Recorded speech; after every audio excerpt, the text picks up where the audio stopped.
Hey everybody, Sean, Pete, Steve, and Charles here outside of Hollywood and Vine. You heard right, we are going to do a review of Hollywood and Vine. Dude, it's been a while since we've been here and we trashed this place so much. It's time to come back and check it out and see if it's still as crappy as it was the last time I was here. Let's find out.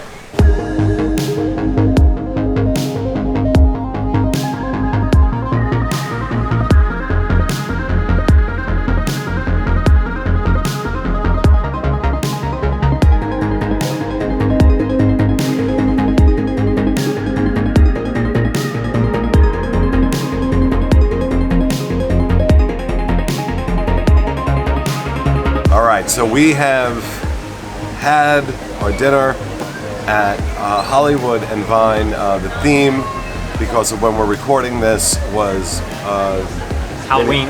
Halloween. What was it called? Minnie's Halloween Dine. Yep. Yeah. I think it was called. So let's start out with the good. Number one, the food this time was edible. At least what I had. But what they're doing is they're putting lots of sweet sauces on everything. So like they had a pork loin that was in a very sweet barbecue sauce. They had meatballs that were in a sweet and sour sauce. Things like that. So, and it was actually obviously not on my diet, but it was very good. Not very good. It was good. But you guys had some stuff that you weren't as happy with. I don't like sweet food, so any of the stuff that you found palatable, I did not. The one thing, the roast beef was all right, the carved roast beef. It was medium rare, it wasn't too bad. Everything else, I really didn't enjoy, and I am not a character person, so this isn't my kind of scene anyway, so I kind of had to focus on the food. I don't get the benefits of the character interaction. So for somebody like me, this is a no-go. If you're not going to see the characters, I wouldn't recommend this at all. I didn't like the roast beef, and I didn't like the meatballs. I know you did like the meatballs, but there were some things that I thought were,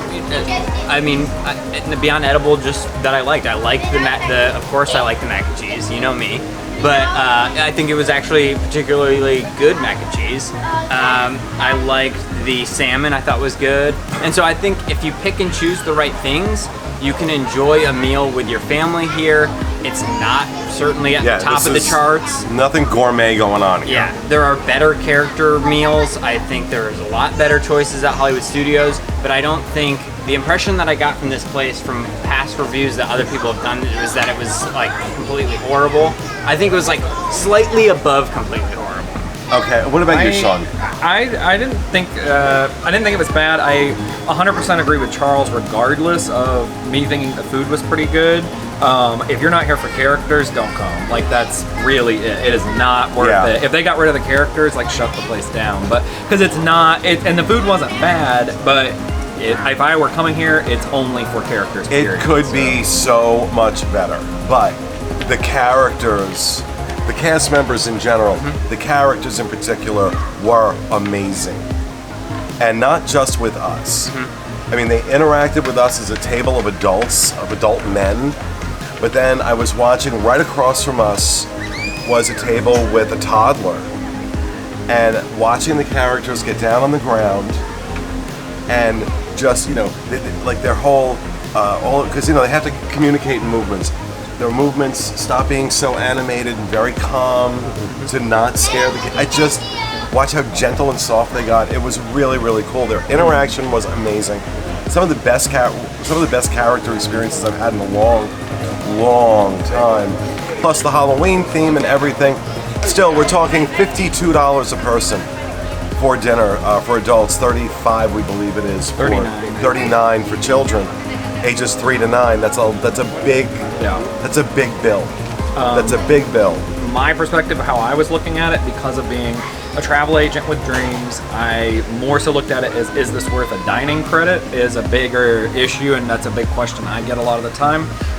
It's not worth your money as far as $52 or even $39, but I do think it's worth a dining credit, just because even for kids, the sit-down credit for the day is going to be about $25, so they're already well over the daily limit for children.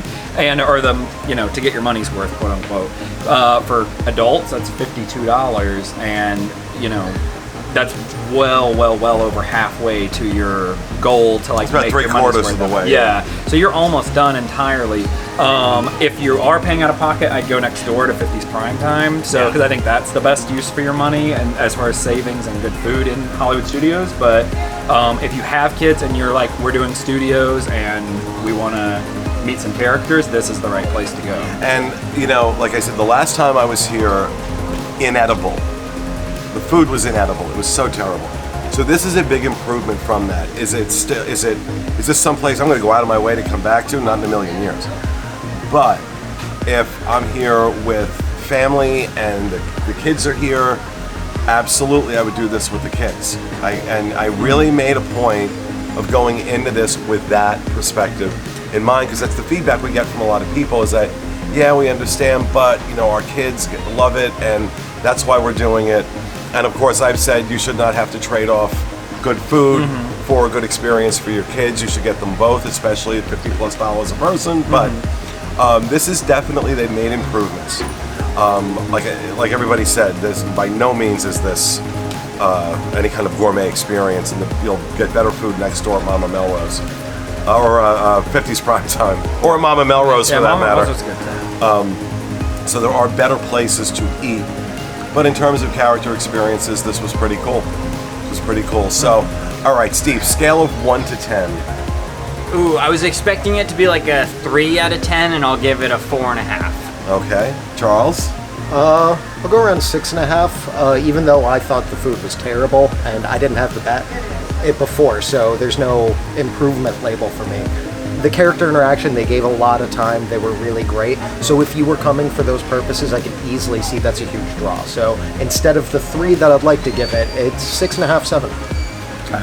I have to do 2 separate ones just because like the agent side of it. If you're using a dining credit, this for me is going to be an 8 or a 9. If you're in Hollywood Studios, there's no better use of 1 credit money-wise. As far as just regular, if I had to pay out of pocket, I'd say a 5. I thought the character interaction was amazing. The food was okay, but the price is way too much. So, Yeah, I'm struggling here, because if I was going on the food, it would be a 4. If I was going on the characters, it would be a 9. yeah. So I'm going to split the difference and say 6.5, which honestly, considering how I felt about this place and the reputation this place has, 6.5 is pretty much a 4-star review, given what we've said about it in the past. Like I said, I'm not going to be going out of my way anytime soon to come to Hollywood and Vine, but if this is a place you have to go because your kids want to see the characters, you're all right. You're all right. Just be judicious with the food. Like I said, some things are really good, some things were really not. I do want to mention the short ribs. They were the worst short ribs I've ever tasted. Short ribs are supposed to fall apart when you put a fork to them. This one needed like a chainsaw. And I also want to say the guy that was back there doing the carving station, I think I said at the table he had the personality of Jeffrey Dahmer. There's not a smile, nothing, just carving it, throwing it on your plate. I'm like, okay, I realize you're working in Hollywood and Vine, you've fallen pretty low. Try and make it a little more magical.